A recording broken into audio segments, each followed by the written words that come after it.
Beyond bent. Janssen! And Blackburn Rovers are 18 minutes away from a Premiership return.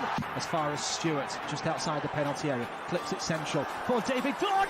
David Dunn equalises. It just had to be. Dax corner and it goes. Glance towards goal, and Rovers have taken the lead. And Charlie Mulgrew has scored his 14th of the season.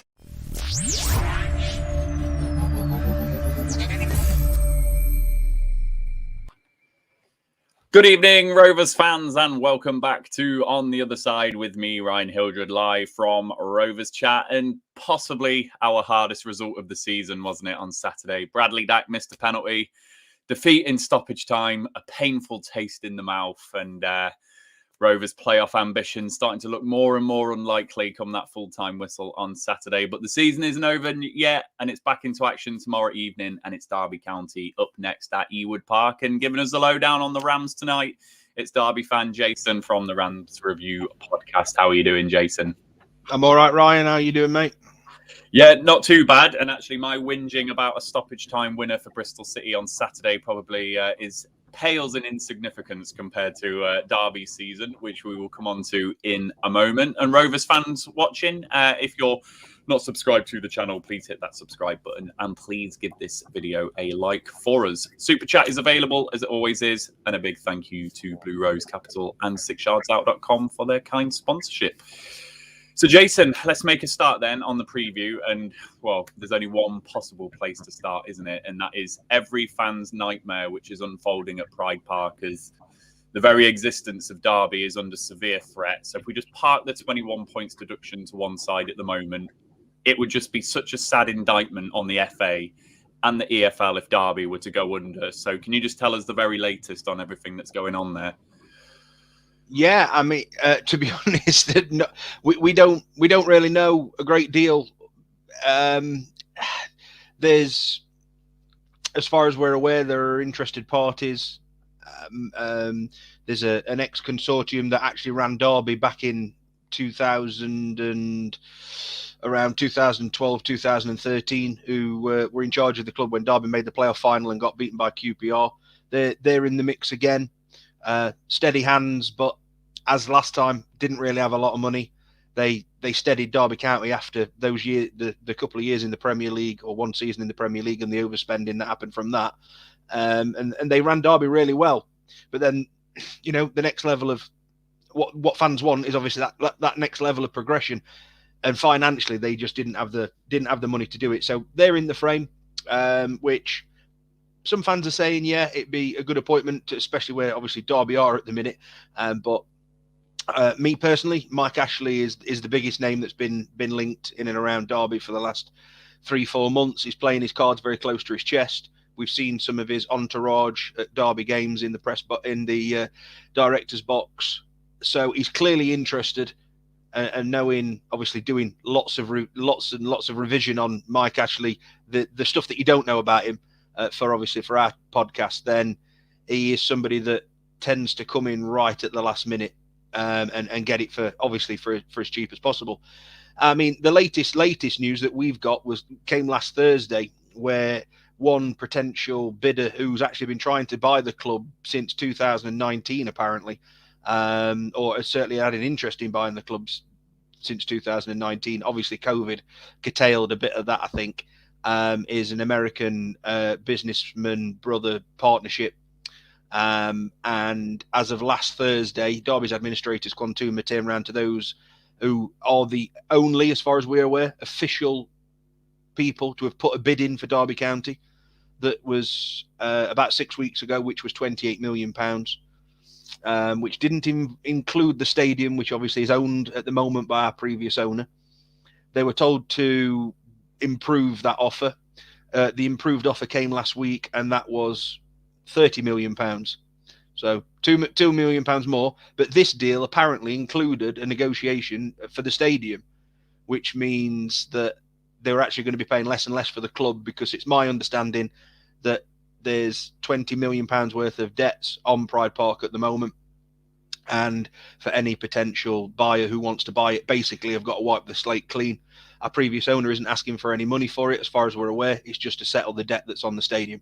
The problem is the people that are kind of funding Derby at the moment are the people who have got the loans against the stadium.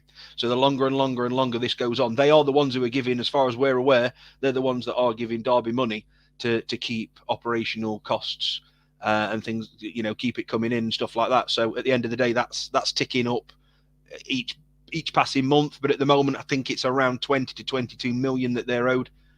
So this £30 million bid basically would mean that they're paying less than £10 million for Derby County, when they've got to the tune of £28 million in HMRC debts, let alone football creditor debts and stuff like that. So, I mean, that's the bare minimum. And to me, those numbers don't add up. I know that the administration, Quantuma, are wanting around 50 million for Derby County. I think that's a bit of a pie in the sky figure at the moment. Maybe if we were certain of being in the Championship next season, maybe 50 million is a figure that you could band around. But obviously with 9 games to go, and let's face it, at the minute Derby's future's a lot less certain than that. I mean, paying that kind of money for Derby County at this moment in time would be stupid, I think, to be honest.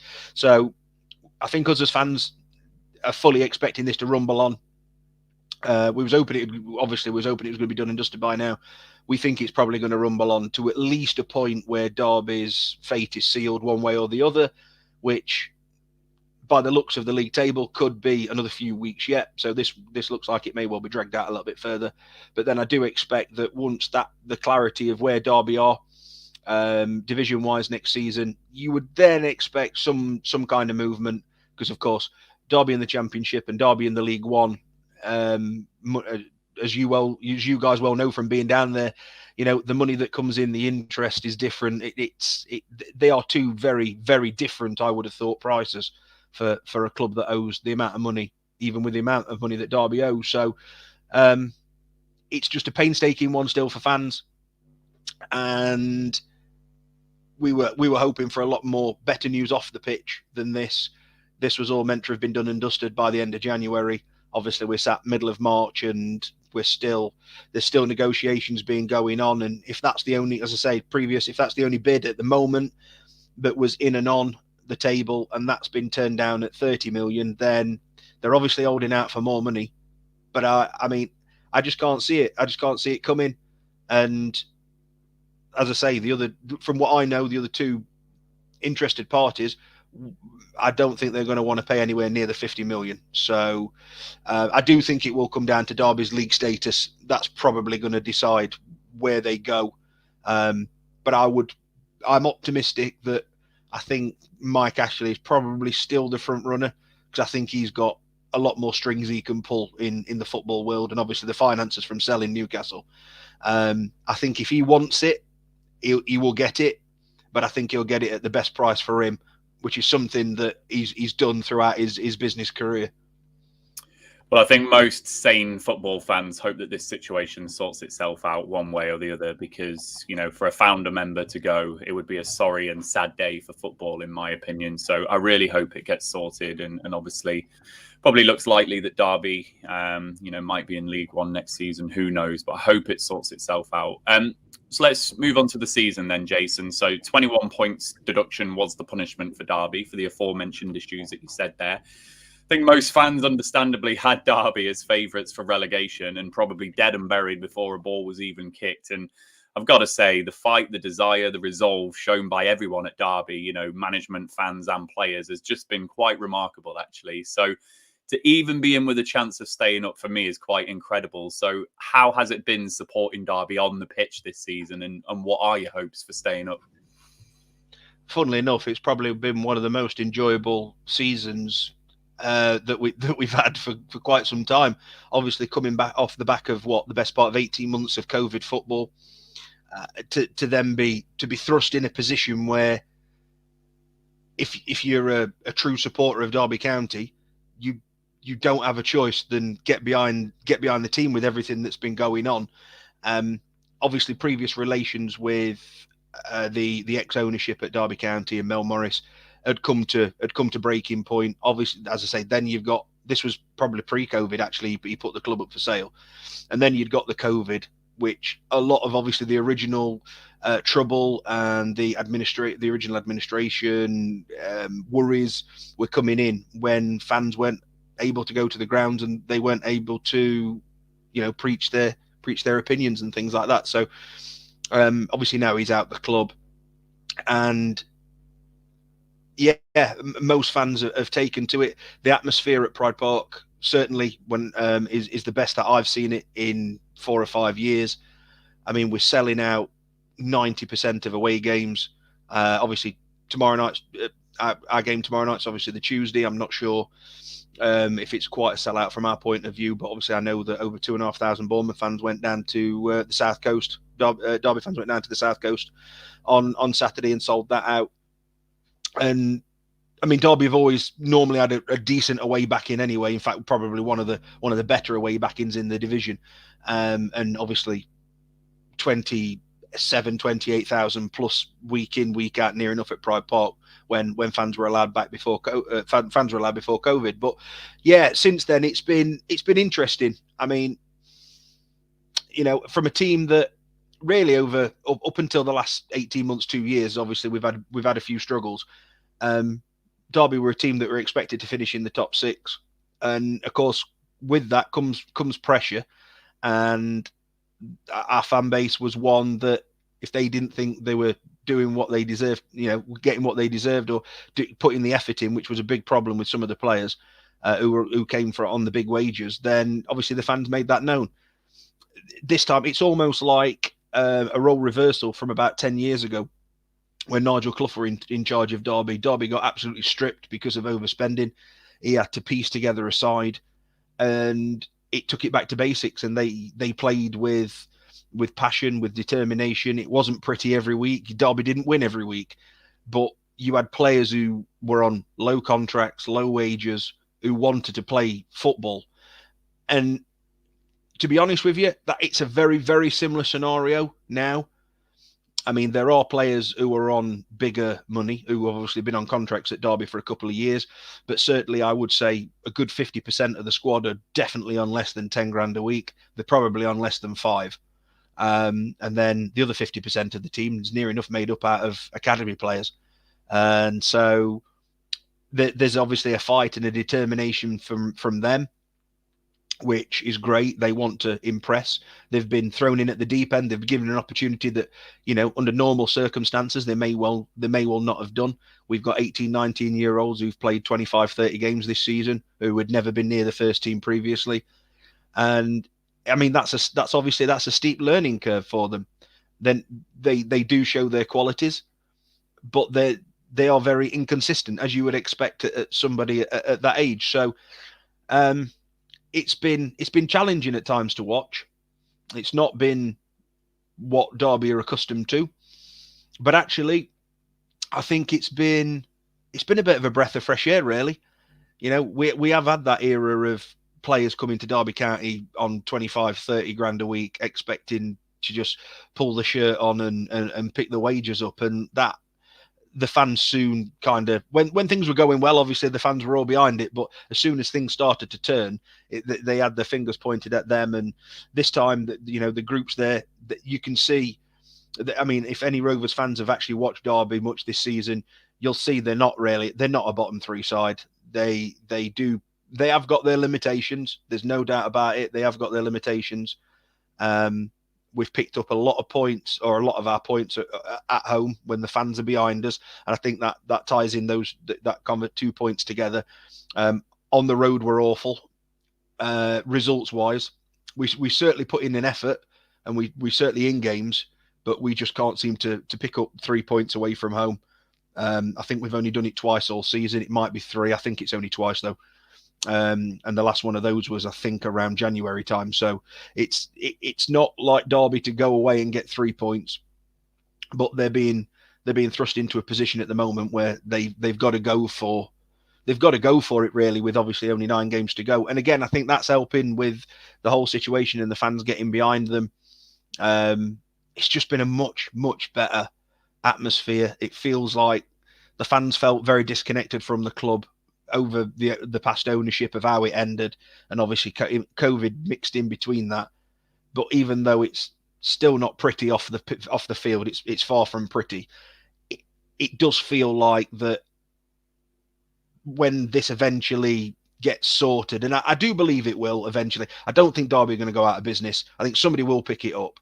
I mean, it might mean, obviously, it probably means Derby will have to go down to League One, if not maybe even League Two in the not too distant future, and do a real rebuild, like somebody like a Luton or something like that, which is absolutely fine by me.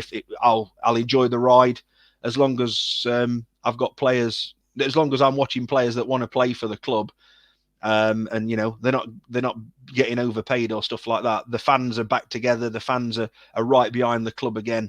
And I sometimes I think that's actually better. I mean, it'd be great to have that and winning every week. Of course it would, but we take what we can get at the moment as a fan base. But from what was a toxic fan base 2-3 years ago, they're right behind them now. As I say, they make mistakes. They're bound to. They're young lads. But the fans realise that there's no screaming and shouting.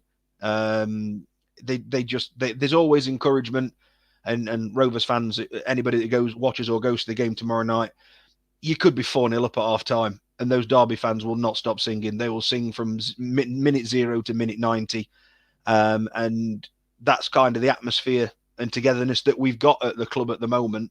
And if it wasn't for that, then I think it'd be even harder to support Derby at the moment. And one man who's obviously been central to all of everything that you've said there, Jason, is Wayne Rooney, swapping his playing career for the manager role at Derby a season or so back. And for a player that's had all of the glitz and glamour that football can bring you at the highest level, just for me, again, another remarkable show of resolve from him to do everything possible to keep you up and staying afloat. He's probably turned down the Everton job, his boyhood club, in this as well. So, how has he got you in with this fighting chance, and what has been the style of play this season? How are you picking up these results? Yeah, I mean, I think some Derby fans don't really know how he's managed to achieve what he's done with such a mishmash of players and youngsters and academy players. And as I was saying a minute ago, some of these players weren't even that they were from the under-23s. They were from the under-18s. They'd not played that many under-18s games. I mean, we've got one striker who chances are he'll play tomorrow night. And when you show the lineup in a minute, Luke Plange, we signed him from Arsenal's academy at 18 last summer. He's played 8 games for the under-18s, scored 6 goals and got thrust straight in. And I think he's made about 12 championship starts. He scored 2 or 3 goals. He's nowhere near the finished article, but the guy's 18, and we sold him in January and loaned him back, and we made £1 million. Sold him to Crystal Palace. Obviously, Derby's financial position. Derby kind of, after any youngster that shows a bit of quality, they had to sell on. So Wayne's elevated certain individuals that were lacking. Tom Lawrence, Derby's old guard. Tom Lawrence, he got Tom Lawrence firing this season. No other manager's managed to do that in the 4 or 5 years he's been at Derby. I mean, Curtis Davies at the back, I think that's just the ever professional that Curtis Davies is. He still keeps going. As I say, all these youngsters, they keep coming in. And to be honest with you, Ryan, I've not seen one come in and fail yet. Rarely. There's not been one that's gone in, played 2 or 3 games, and you've gone, wow, he's just not at this level yet, and had to take him out. There has been times where some of the younger lads have come in because some of the more experienced guys are injured or need a rest, and they've played 3 or 4 games and then taking them back out of the firing line again a little bit. But it does just seem like there's a lot of things that have aligned for Wayne Rooney this year, but I'm not taking anything away from his coaching ability. It's not just Wayne. I mean, Liam Rossini is his number 2, and I mean, Liam Rossini, I think, does a fantastic job as well. I think Wayne's one of those, obviously not long been a player, like you say, reached the heights of what he reached. But as a player, I always thought he was a bit arrogant. He was a bit that kind of a player. And I think he's just kind of transitioned that opinion of the way that he sees football and the way that he plays football, heart on his sleeve, pumping his chest. I think he's just providing that. And to be honest with you, everything that's going on at Derby at the moment, I would say that it probably doesn't take them too much to get up for games, because everybody wrote them off. It's all about go out there. It's about the senior professionals. Go out there and prove why you're a senior professional. And then for the youngsters, it's more of a go out there. You're being given an opportunity to express yourself. Go out there and do it. And then if your future's at Derby next season, so be it. If you're looking for a move, go and put yourself in the shop window. And I do think it is genuinely quite like that. I don't think there's no real egos in there, as there has been over previous seasons. I think it is just to play for yourselves, but play for each other. Go out there with nothing to lose. And we've seen some really, really, really good results. As I mentioned a minute ago, our form at home is obviously a hell of a lot better than it is away from home. I think it's, as I say, two wins all season away from home. There's a few draws in there, but not too many. And normally, if we concede the first goal away from home, we're in trouble. At home is where the most of the points have come from, and we've beaten most of the top six. I think you're probably about the only ones that, when you came to Pride Park in that blistering form earlier on this season, I think if you were to look at the table now, the top 7 or 8, I think you're the only team that's beat Derby at home. So, Derby definitely pick up their points at home. They play a very, very similar style, home and away. It's a flat 4. I mean, he has changed it now and again, but it's pretty much a flat 4. Christian Bielik sitting holding, and then you'll normally have 2 midfielders in front of him, and then you'll play one up top on his own with 2 wide men. That is pretty much how he's gone. And when you've got the squad size that we've got, there's not really much room for rotation. So it is pretty much a stick to what you can. There are a few square pegs in round holes at times. Certainly when you've got 3 game weeks like we've got this week, and you're expecting practically the same 11 to play 3 90-minute games. I know we're going to come on to it, and I know my colleague Corey's given you a lineup prediction. That was the lineup from Saturday. I wouldn't be surprised if it is the same 11, to be honest. It seems to be what Rooney's going for at the minute. The only caveat that I have to that is I do wonder if Kazim Richards will play due to the strength of your back line, a bit more of a focal point up front.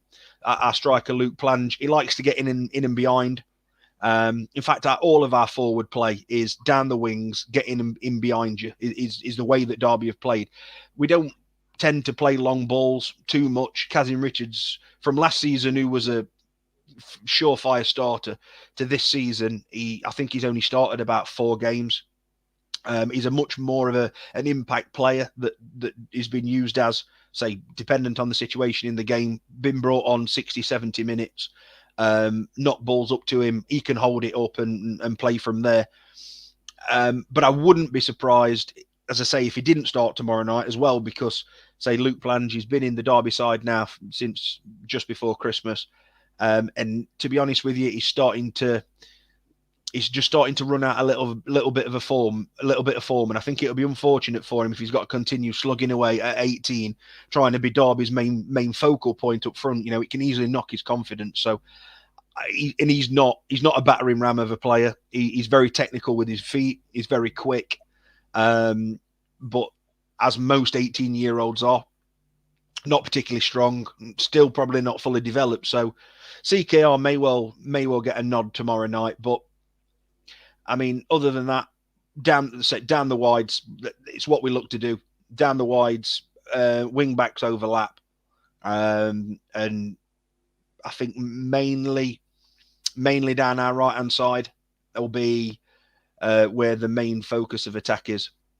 Dependent on, as far as I'm aware, there's no injury worries. So I say we're looking at this pretty much the same lineup from Saturday. The focal points most definitely down the right hand side. We've got pace down the right hand side. I can't remember if the young lad Ebaseli played for when you came to Pride Park earlier on this season, or if it was came on at the sub, actually. Yeah, I mean, he's got absolute pace to burn. And then Ewiobi, who's also a new young lad who's just come out of the academy, straight out the under-18s, made his first start 2 weeks ago at Barnsley at home and gave their left back an absolute torrid time. And to be fair, didn't look out of place against Bournemouth on Saturday either on the right wing. So right wing's definitely Derby's focal point, but it's definitely in and behind you. Get to the bar line, cut crosses across, and then really it's a bit of a lottery if anybody can get on the end of them, because Derby still really do not have that out and out Championship striker.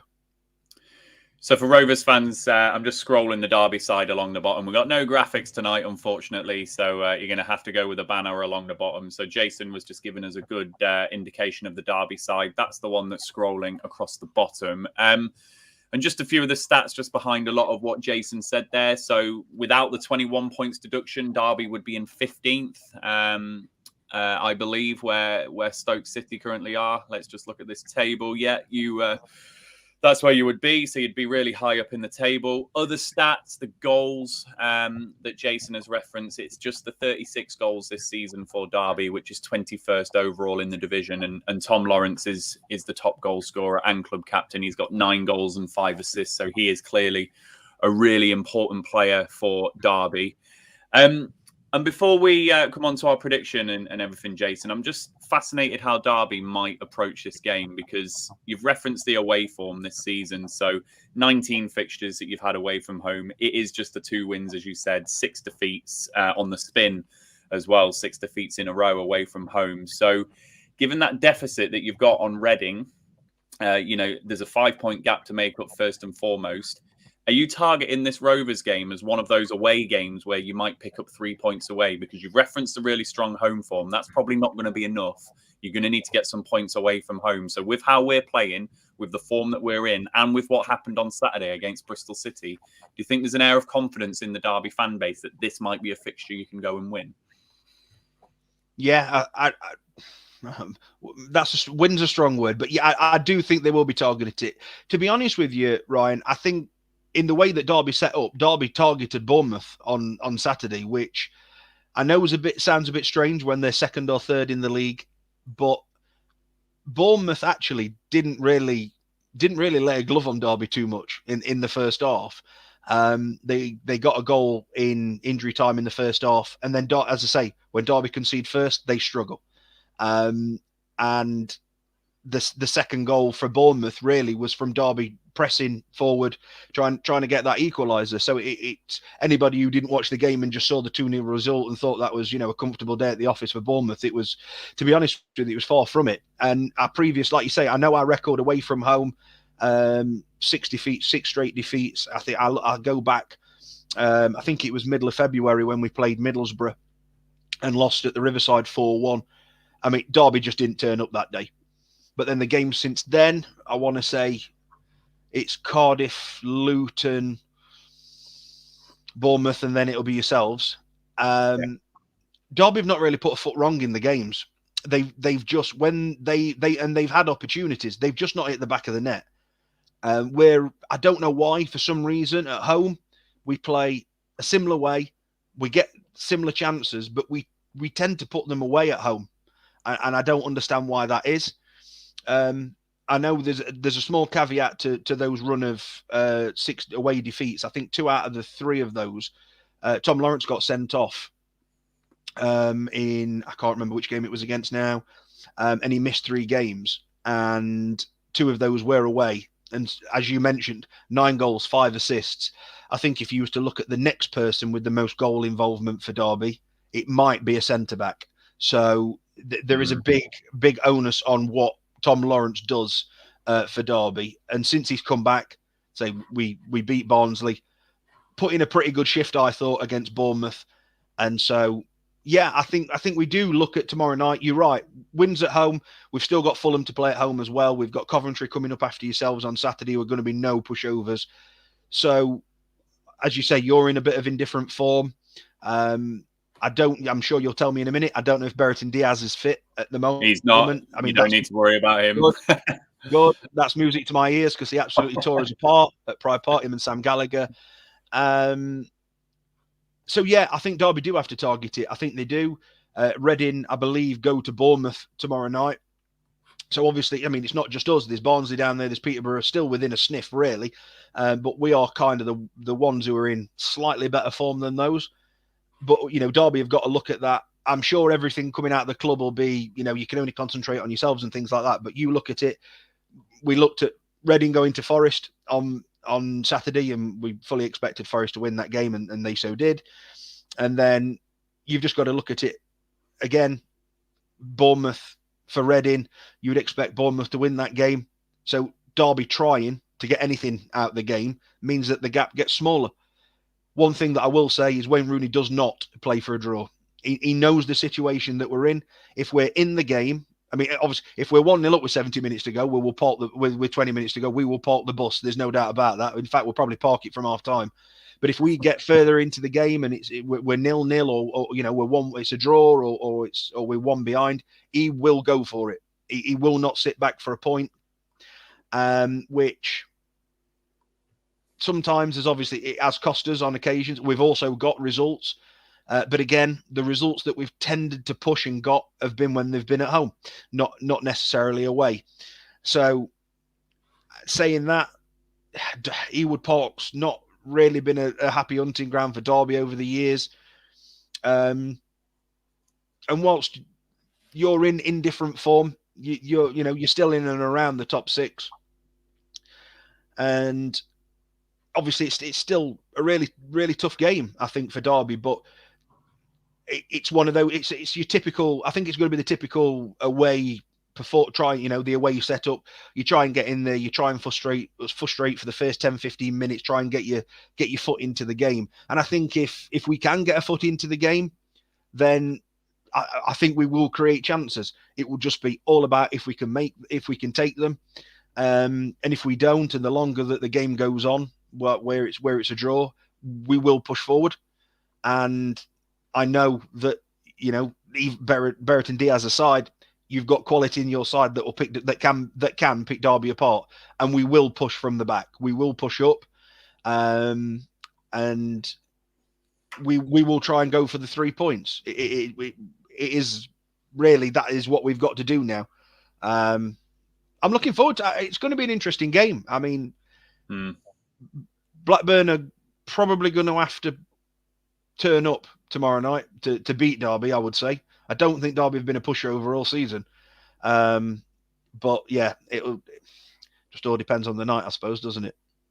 It does. Well, you've certainly not been a pushover. I'm just looking at your results on the road this season. The Middlesbrough 4-1 game is by far the worst result that you've had on the road. There are so many 1-0 defeats in here, a couple of 2-0 defeats. Then there's obviously admirable draws in there as well and some 0-0s. But I just look, Luton only beat you 1-0. Forest was only 2-1.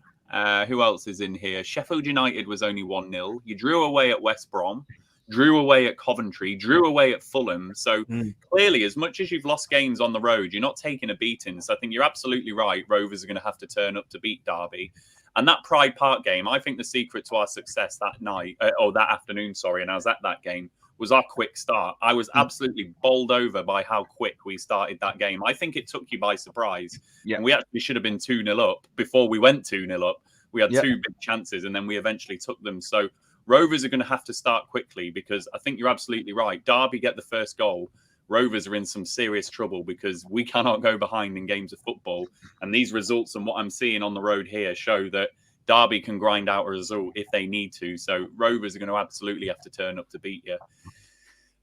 So Rovers fans, load in your predictions into the comments box for us. I'm going to put Jason on the spot now, and then I'll also do my prediction as well, as Denver is saying there. We'll be there. What are your predictions? We'll come to mine in a moment, Denver. All you other Rovers fans, get yours into that comments box. So Jason, you can go first. You've talked about the fight and the resolve of Derby. You've spoken about how enjoyable it's been this season. You've spoken about the even though the away form has largely been poor in terms of the results this season, you are a tough nut to crack. And for me, if I was a Derby fan, I'd be targeting Rovers tomorrow with the way that we're playing. So how do you think the game's going to go, and what's your prediction? Yeah, I mean, you're right. We have had some creditable results. A lot of those were in the earlier part of the season before we realised that we were under a bit of trouble.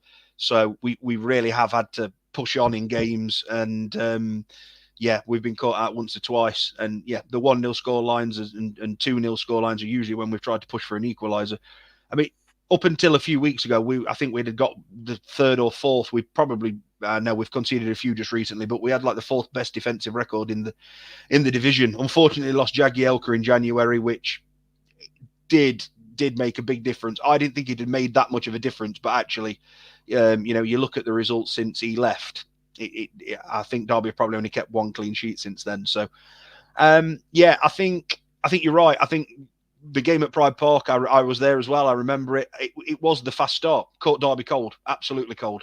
And even when you're at home, going 2-0 down in quick succession, it's always difficult to get yourselves back into it. The first 15 minutes is key. The first 15 minutes against Bournemouth really on Saturday was key. They had two opportunities. Derby's goalkeeper Ryan Alsop, who's been terrific just recently, made two great saves and got Derby into the game, and then didn't get awarded a penalty about half hour into the game, which was an absolute stonewaller. But Derby get that, put that away. It's a completely different game. So if Derby can get in, settle, as you say, Rovers don't start on the front foot. If Derby can get in and settle for that first 15, 20 minutes, Derby will create something. They have got too much pace and a bit too much quality up front to not create things. It'll just be the creative players are more out wide, and that means that sometimes we lack a number 9 type of player. As I say, I do wonder if CKR will play tomorrow night just as a target to get in and around it. But I can't see how we can't target it, Ryan. Like you say, I think even if you were in blistering form, I think we'd still have to target it, because we've got 9 games to go to keep this club in the division, and every game now is a cup final for Derby, and they could win all 9 and that not be enough. So I mean, I presume it would be, but they've got to go at it. They've got to go at it like that. But as I say, Blackburn, if they can quieten Derby down in the first 10, 15 minutes, get a goal, the only way then that Derby would get back into the game would be from Rovers' downfall, because I don't think Derby, unfortunately, when they go 1-0 behind, it does look like that they do look a bit clueless, to be honest, especially when teams then maybe just sit back a little bit more and control the football a bit more. Derby do seem to run out of ideas quite a lot. So it's going to be interesting. I don't know which way. I don't know. I'm gonna say a draw. Don't think that really suits either of us. This is the thing. Obviously you're gunning for the playoffs. We're trying to stay up. It got very open at Bournemouth on Saturday, because Bournemouth wanted that second goal to kill it off, and Derby were obviously pushing. And it actually did end up being quite end-to-end for that final 15 minutes, and Derby had a couple of chances. So be interesting to see, as I say, if it's level pegging with about 20 minutes to go, and Derby will certainly open up and push. It'd be interesting to see if Blackburn do the same with them being at home. I'm going to sit on the fence though. I'm going to say I'm going to go 1-1, but I do think it will be whoever scores first and how early it is. If there's an early goal for either side, I would expect for either team, that team to go on and take the positive result out of it and probably get a win. If Blackburn get it, 100%. If Derby get it, they'll show resilience, I've got a feeling. And chances are they may well nick it as well. So Jason's gone 1-0. There's a couple of things in what you've said, Jason, which are intriguing me. So Tony Mowbray's been referencing a potential change in the formation to unlock the goals for Rovers. With what you've said about the wide areas, I think Mowbray's going to remain in the 5-3-2 formation. I think he'll keep the wing-backs if the wide areas are where you're dangerous. So with that same formation, that's obviously a formation that first and foremost is about not conceding goals and keeping it tight. And I think especially not conceding the first goal is critical for Rovers here, not just because we invariably don't come from behind, but also what it might do to the fans on the night, particularly if Derby get that early goal. So I think Mowbray is going to be guided by keeping this one tight and not losing the game, which might make it a fairly flat and boring type affair. But I've got no doubt that that result hurt the players on Saturday. The manner of that defeat and the way that we lost that game with the Bradley Dack missed penalty and then the sucker punch at the end. I think the players are hurting on this one, and I think they're going to come out fighting, and I fancy us to grind it out. I think it'll be 1-0. I think it's going to be really tight and edgy. I think Darby are going to lock the game down. I think we're going to try and avoid conceding that first goal, and I think we will eventually grind out that 1-0 win, which will be huge for Rovers. So I'm going to say 1-0. And I'm going to say Joe Rothwell. I think it's just going to take a little moment of magic, just something to happen to get the job done. So I say 1-0. Jason says 1-1. Let's see what all our other Rovers fans say. I think, Kev, you were in first. Tight 1-0 win. We do create chances. It's just a case of we take some. That's right, Kevin. We have been creating chances. We're just lacking the man Brereton Diaz up top. And obviously with that is his brother. Jake's saying 2-0. Nice and confident. Thanks for that one, Jake. Michael says, play like we did against Millwall and we'll win. And then he's gone on to say, someone is due a good hiding, 4-0 Rovers. Now that would be a result, wouldn't it? That would be their heaviest defeat of the season, Michael, if you look at their results. So I would obviously be ecstatic with 4-0 Rovers. But somehow I can't see that one. But I'd love that if it did happen. Wayne is going 1-0 Derby, and he's a season ticket holder and lifelong fan. Oh, sorry, Wayne. It was a tough one to take on Saturday, wasn't it? David, 0-0. We're not going to score until 2037. So there we are. That is it, Rovers fans. So a little mixed bag in the comments there. But personally, I fancy us just to grind it out and get it done because we need to. And I think that hurt on Saturday, the way that happened. So there we are. Jason, I just want to say thank you for giving up your time, mate. You stepped in at very short notice for us. So thanks ever so much for that. And you enjoy the game as well. No, not a problem at all, Ryan. Anytime. Thanks, mate. And I think all football fans are united in not wanting Derby County to go out of business. I think that people can have their opinions on whether you should be punished and how you should be punished and where that should ultimately leave you. That's another debate for me. First and foremost, Derby cannot go out of business. So I hope that you get a buyer and that gets all sorted sooner rather than later, because that for me is a football fan's worst nightmare that's happening there. And credit to every one of you for still going to Pride Park and supporting the team in the way that you are, because I don't think many clubs would do that. So hats off to you all. Lovely. Yeah, fully agree with you, mate. Thanks. Brilliant. Thanks ever so much, Rovers fans. Enjoy the game if you are there. If you're not, then go and join Jared on the watch along. Please hit that subscribe button. Please give this video a like for us. Stay safe, and we will see you soon. Come on, you Blues.